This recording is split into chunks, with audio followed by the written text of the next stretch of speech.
Hello, welcome to the SDGs Lead, a series of conversations with prominent SDGs changemakers worldwide.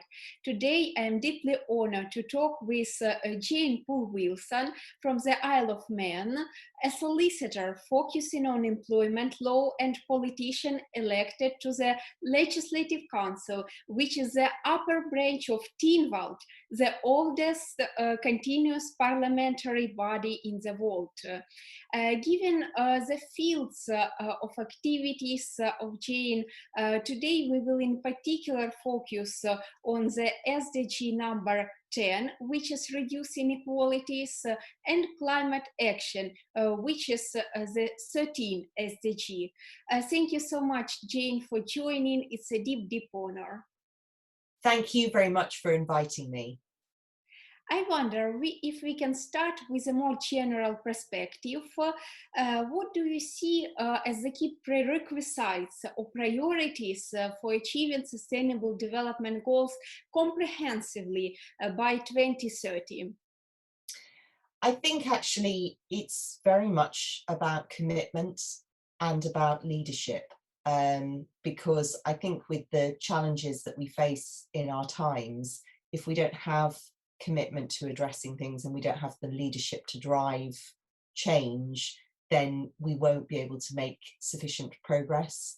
I think it's also about communication and engagement, because I think when we look at the SDGs and we look at how fundamental they are to the well-being of everyone and better quality of life for everyone, I think articulating that and understanding that and helping our citizens understand that is a big part of getting people on board as well with changes that we should make to deliver on the SDGs.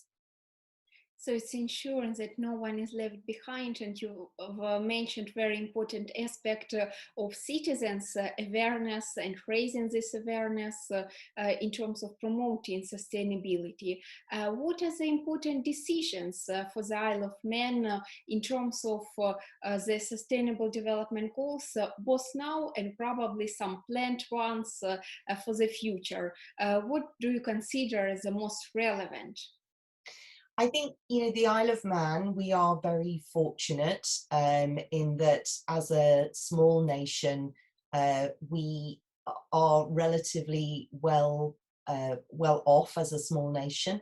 That's not to say that we don't have individuals living in our nation who don't face real difficulties, whether that's inequalities, poverty, other struggles. And so within our immediate society, I think some key issues are around steps we can take to mitigate against those inequalities. And those inequalities, they can be about quality and provision of housing, they can be about health outcomes and so on.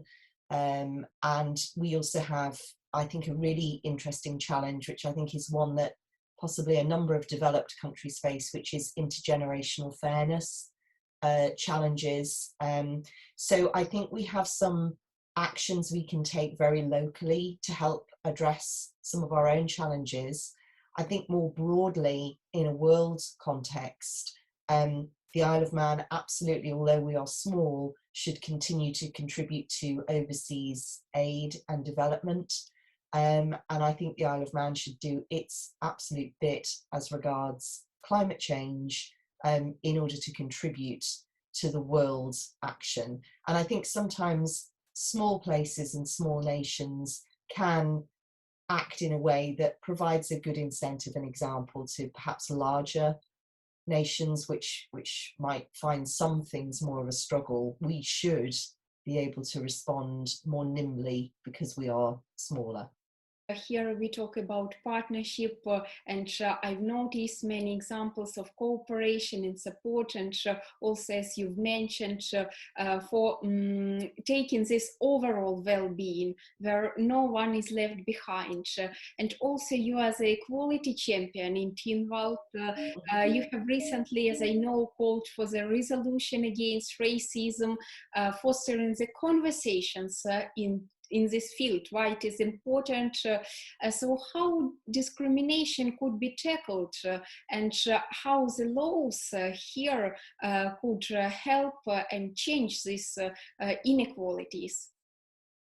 Yes, so I agree that law is part of this, because it is the protection, I suppose, and it's a way of people being able to enforce their rights if those rights are not respected. I think the issue with equality and really respecting everyone for who they are is actually a much, much bigger, deeper cultural matter. And I don't think you can achieve that change by law alone, because that is, in my mind, again, about education, about awareness, about conversations, understanding. In the resolution that I brought in Tynwald on the subject of racism, one of the big areas we discussed was the idea of unconscious bias, where we are all products of our own experiences and ways of thinking, but it doesn't mean that we always understand what it feels like for another person and what their experience is of life day to day. And so we actively have to try and understand that, I think, and engage with people, because I think when we understand how it feels for someone else, what the impact is of decisions or treatment, you know, if we care about humanity and we understand that even if it's not intended, at times we are having a very negative impact on groups of individuals within society, then that tells us we have to do something differently, and we perhaps have to change how we behave, how we interact, and how we make decisions. Definitely. So it's in the heart of the transformation is changing mentality and raising awareness. So then the laws could be practically implemented in the minds of people and not only in written. You've been given a series of presentations on the suffrage movement, and whether I may ask you to talk a bit more from the historical perspective of how the gender equality has been perceived and how it is perceived today, and what are the links between the suffrage movement and the Isle of Man? So yes, I did do some presentations on the suffrage movement because it was a big anniversary for the United Kingdom in 2019, actually, which was 100 years from women being given the vote, or some women being given the vote in the United Kingdom. But in the Isle of Man, some women were first given the vote in 1881, which that I think New Zealand might have a little disagreement with us as to whether the Isle of Man was first in that, but if we weren't first, we were certainly one of the first to give the right to vote to women. So I think what was interesting was to raise awareness on the Isle of Man, that the Isle of Man at that stage was actually forward thinking, and it took, you know, another virtually 30 years for the United Kingdom to do the same thing. I think what is interesting, though, is that from 1919 on the Isle of Man, women were also eligible to stand for election. But actually, the first woman was not elected until the 1930s. And then thus far, we have had in total 22 women in our parliament as a total. Now, as things stand today, we have 10 women in Tynwald, 10 out of 22. So it shows you that it's taken a long, long time to get to a level where we have quite a few women at the same time in Tynwald. And even today, we are not 50% of the membership, because the membership of Tynwald is 33 people. And so although we gave the vote very early, relatively, it has taken a lot of time to see more and more women come to the fore and stand and be elected to Tynwald. And I think we see this challenge in other aspects of life. So we see it around equal pay between men and women. That is still an issue that is out there that needs to be addressed. We have seen, certainly through the pandemic, a high impact for a number of women in terms of not being able to continue perhaps in their jobs whilst having to look after children and do homeschooling and take on other caring aspects of the day-to-day. We have seen it very recently in the United Kingdom about the threat to women on our streets and how women quite often will not feel safe. And we've also seen it in the context of the rise of domestic violence and domestic abuse. And I don't say that these are uniquely issues faced by women, they are not. But in terms of overall numbers and impact, it does seem to be, and these are issues that impact women more so than men, and they remain challenges for society to still work on and overcome. Are there special mechanisms like quota to raise this number of women's representative? As you mentioned, now it's 10, and probably you are planning to implement some initiatives, or how it works? Or the key attention is paid to education and empowering women in terms of running for to be elected? So what is interesting is when more women stand for election in the Isle of Man, proportionately more are elected. So I think you're right about education and providing support and confidence for people to actually step forward and stand for election, because I think the more people, the more women who think, yes, I can do that and I have a passion to do that, and the more who take the plunge and stand for election, the more we are likely to see those numbers rise and a more even balance between the genders in our parliament. Absolutely. Speaking about the climate change and initiatives taken in your parliament and overall on the Isle of Man, you are the vice chair of the Climate Change Citizens Forum. Could you please give a bit more details on how this initiative works and what groups of stakeholders are involved? As I know, there are many stakeholders involved, and it's also about public-private partnership. So yes, so the Citizens Forum was an idea to find a way for community voice to be fed back into the work that is ongoing on the Isle of Man in government to address climate change. So we have a government climate change transformation team, and they are undertaking detailed work, and we have a climate change transformation board, which is, if you like, the political decision-making body as to how we move forward. But the Citizens Forum is representatives of our community, and we have 12 constituencies on the Isle of Man. So there is membership through representation of each of those constituencies. We also asked people to apply if they were interested, but we were seeking to get a good balance of gender, ethnicity, age, viewpoint, and then we have some stakeholder representatives. So, for example, agriculture, construction, students, the business sector. And so we have some umbrella organisations in the Isle of Man that represent broadly those sectors, and we asked the leader of those umbrella organisations to come onto the forum. And so the forum has met thus far 4 times, a couple of them virtually because of the ongoing pandemic.